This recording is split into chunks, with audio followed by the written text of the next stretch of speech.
Anisany nanangiandroany ny azo an'izay firenena ny Tanzania izay ihany koa ny Prime Ministre teo aloha no sady filoha amboninahitry ny antoko monima ihany koa Andriamatomonja Rondefo raha ny fanazavana izay nentiny moa dia isany nahazo ny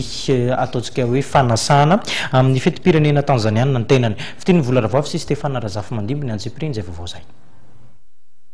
Araka ny nambaran'ny filohan'ny antoko monima ny Prime Ministre teo aloha Monja Rondefo dia voasa anatrika amin'ny fankalazana ny fetin'ny fahaleovantena tanzaniana izay ankalazaina amin'ny 7 volana Desambra ho avy izao ny tenany. Ankoatr'izay dia fotoana nambarany famboim-pionana ahafahana mifampijinika amin'ireo tompona ndraiky samihafa eo anivon'ny SADC ihany koa ny fitsidihana izay tanterahany any Tanzania noho ny fisian'ny fivoriana tampony SADC izay tanterahana ny toerany. Voalohany moa zany rahantsika malala fa misy le sommet any Dar es Salaam, sommet ny SADC fa fatatsika ihany koa fa amin'ny 6 Desambra koa dia fahaleovantena ny Tanzania ary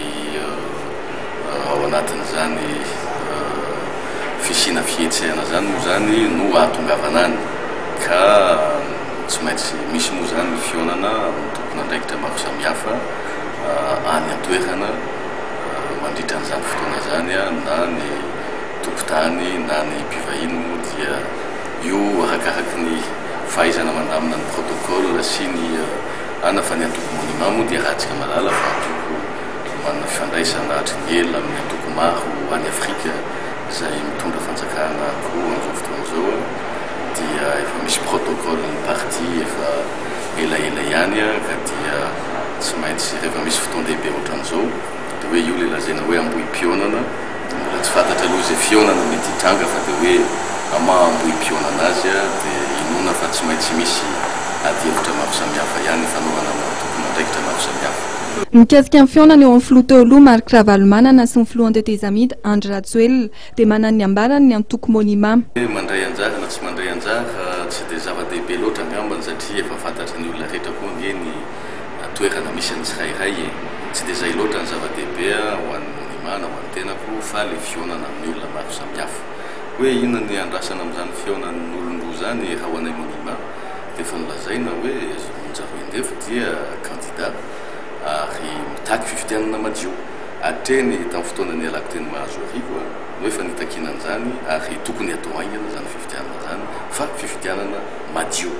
ka rehefa hoe tsy ahatongavana amin'ny vahaolana moa ny filatsahana izy roa lahy satria rahantsika mahita ny fikatsoana amin'izao fotoana izao tsy mampaninona anay hoe samy tsy milatsaka izy raha hoe samy mahazo milatsaka indray izy tsy olana velively amin'ny Monja Rondefo sy ny antoko monima satria antoko miorina ara-tantara ny antoko monima